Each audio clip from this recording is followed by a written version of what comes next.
हरे कृष्णा। आइए जानते हैं ज्येष्ठ कृष्ण पक्ष की एकादशी की कथा। आइए मैं सुनाती हूँ आपको। ज्येष्ठ मास के कृष्ण पक्ष की महिमा अत्यंत है। ज्येष्ठ मास में भगवान हनुमान जी की बहुत ही महिमा है। हनुमान जी के पीपल की पत्तों की माला पहनाने की बहुत ही महिमा है। इससे इच्छाएं पूर्ण होती है। आइए हम जानते हैं अंचला एकादशी व्रत कथा। युधिष्ठिर धर्मराज भगवान श्री कृष्ण से कहते हैं, हे भगवान, आपने बैसाख मास की शुक्ल पक्ष की एकादशी अर्थात मोहिनी एकादशी के बारे में विस्तार पूर्वक बतलाया है। अब कृपा करके मुझे ज्येष्ठ कृष्ण पक्ष की एकादशी का नाम बताइए।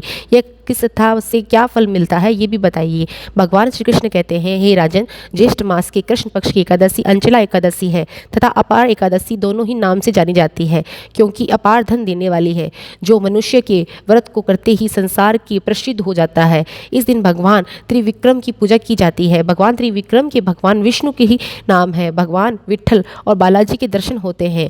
अपार एकादशी की महिमा। यह अपार एकादशी प्रभावशाली है। यह ब्रह्म हत्या जैसे नीच योनि, दूसरों की निंदा, सब पापों को दूर कर देती है। इस व्रत करने से परम स्त्री गमन, झूठी गवाही देने वाला, झूठ बोलने वाला, झूठे शास्त्र पढ़ने वाला, झूठे ज्योतिषी बनाने वाला, झूठे वेद बनाने वाला आदि सब पाप नष्ट हो जाते हैं। जो भी फल 3 पुष्कर कार्तिक पूर्णिमा के स्नान करने से या गंगा तट पर पितरों को पिंड दान करने से प्राप्त नहीं होता, वह अपार एकादशी के व्रत करने से ही प्राप्त हो जाता है। इसे कुरुक्षेत्र में स्नान करने से, स्वर्ण दान करने से अथवा अर्घ्य का गोदान करने से फल मिलता है। वही फल अपार एकादशी से व्रत करने से ही मात्र मिल जाता है। यह व्रत पाप रूपी वृक्ष को काटने के लिए कुल्हाड़ी है। वह पाप रूपी ईंधन को जलाने के लिए ईंधन है। पाप रूपी अंधकार को मिटाने के लिए सूर्य के समान, मृग को मारने के लिए सिंह के समान। अतः मनुष्य को पाप से डरते हुए इस व्रत को अवश्य ही करना चाहिए। अपार एकादशी व्रत भगवान का पूजन करने से मनुष्य अपने पापों को छूटकर विष्णु लोक को चला जाता है। आइए मैं सुनाती हूँ आपको अपार एकादशी की कथा। इस प्रचलित कथा के अनुसार प्राचीन काल में महिध्वज नामक एक धर्मात्मा रहता था। वह छोटा भाई ध्वज बड़ा ही क्रूर था, अधर्मी था, वह न्यायी था। इसे अपने बड़े भाई से बड़ी द्वेष था। अपने पाप से एक दिन रात्रि में बड़े भाई को हत्या करके उसे देह को एक जंगली पीपल के नीचे गाड़ दिया। वह अकाल मृत्यु से वह राजा प्रेत आत्मा के रूप में पीपल पर रहने लगा। इसके उपरांत वह एक दिन अचानक धौम्य नामक ऋषि उधर से गुजर रहे थे।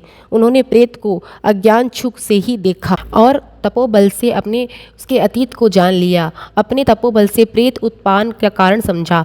ऋषि ने प्रसन्न होकर उस प्रेत को पीपल के जड़ से उतारा और परलोक विदा का उपदेश दिया। दयालु ऋषि ने राजा के प्रेत योनि से मुक्ति के लिए स्वयं ही अपार एकादशी का व्रत किया। उससे अज्ञात से छुटाने के लिए अपना पुण्य प्रेत को अर्पित कर दिया। इस पुण्य के प्रभाव से राजा प्रेत योनि से मुक्त हो गया। वह ऋषि सब प्रेम धन्यवाद देखता हुआ देह धारण कर पुष्प विमान पे बैठकर स्वर्ग लोक को चला गया।